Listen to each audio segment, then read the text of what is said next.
Dollar పెరిగింది. Rupee పడిపోయింది. అసలు రూపీ ఫాల్ అంటే ఏంటి? ముందు మనం ఒక డాలర్ కొనడానికి రూ. 83 చాలనుకోండి. ఇప్పుడు అదే ఒక డాలర్ కొనడానికి 95-97 రూపీస్ కావాలి. అంటే డాలర్ స్ట్రాంగ్ అయింది. మన రూపీ వీక్ అయింది. ఇప్పుడు డాలర్ డిమాండ్ పెరగడం. వరల్డ్‌లో టెన్షన్ పెరిగినప్పుడు ఇన్వెస్టర్స్ సేఫ్ ప్లేస్ కోసం చూస్తారు. అప్పుడు వాళ్ళు యూఎస్ డాలర్, యూఎస్ బాండ్స్ వైపు వెళ్తారు. డాలర్‌కి డిమాండ్ పెరిగితే డాలర్ స్ట్రాంగ్ అవుతుంది.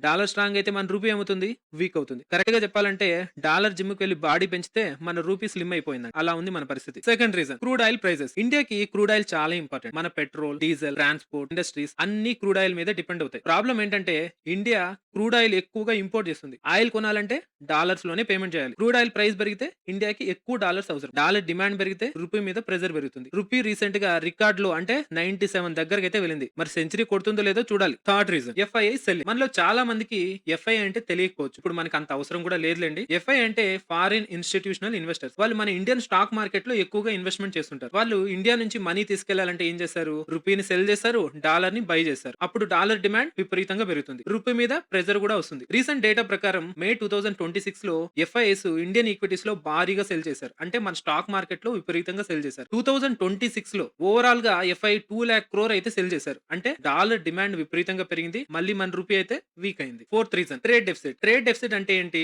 ఇండియా ఎక్స్పోర్ట్స్ కంటే ఇంపోర్ట్స్ ఎక్కువగా ఉండడం. India crude oil, gold, electronics, machinery లాంటివి ఇంపోర్ట్ చేస్తుంది. వీటికి మనం డాలర్స్ లో పేమెంట్ చేయాలి. ఇంపోర్ట్స్ ఎక్కువైతే డాలర్స్ బయటకి ఎక్కువగా వెళ్తాయి. ఎక్స్పోర్ట్స్ తో డాలర్స్ మళ్ళీ లోపలికి వస్తాయి. కానీ డాలర్స్ బయటకు వెళ్ళడం ఎక్కువ అవుతుంది, లోపలికి రావడం తక్కువ అవుతుంది. అందుకే మన రూపీ వీక్ అవుతుంది. Final and fifth reason inflation fear. Rupee పడితే ఇంపోర్ట్స్ కాస్ట్లీ అవుతాయి. క్రూడ్ ఆయిల్ కాస్ట్లీ అవుతుంది. Electronics, fertilizers, imported raw materials అన్ని కాస్ట్లీ అవుతాయి. ఇవన్నీ కాస్ట్లీ అయితే ఫైనల్ గా కామన్ మ్యాన్ పర్చేస్ చేసే ప్రొడక్ట్స్ కూడా కాస్ట్లీ అవుతాయి. ట్రాన్స్పోర్ట్ కాస్ట్ పెరిగితే వెజిటబుల్స్ కూడా కాస్ట్లీ అవుతాయి. అప్పుడు టొమాటో కూడా యాటిట్యూడ్ చూపిస్తుంది. సో ఇంత జరుగుతుంటే మన ఆర్బీఐ ఏం చేస్తుంది? ఆర్బీఐ దగ్గర ఫారెక్స్ రిజర్వ్స్ ఉంటాయి. రూపీ చాలా ఫాస్ట్ గా పడితే ఆర్బీఐ మార్కెట్ లో డాలర్ సెల్ చేసి రూపీకి సపోర్ట్ ఇస్తుంది. ఇది ఒక ట్రాఫిక్ పోలీస్ లాంటిది. ట్రాఫిక్ ని పూర్తిగా ఆపలేదు కానీ యాక్సిడెంట్ కాకుండా అయితే కంట్రోల్ చేయగలదు.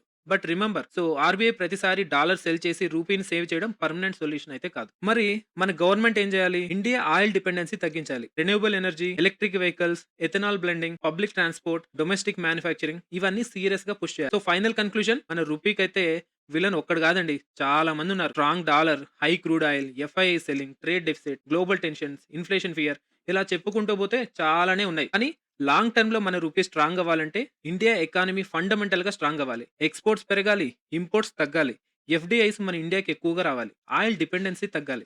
సింపుల్ గా చెప్పాలంటే డాలర్ ముందు స్ట్రాంగ్ గా నిలబడాలంటే ఇండియా ఎకానమీ కూడా స్ట్రాంగ్ గా నిలబడాలి. ఇదండి అసలు matter. Thank you for watching అసలు మ్యాటర్.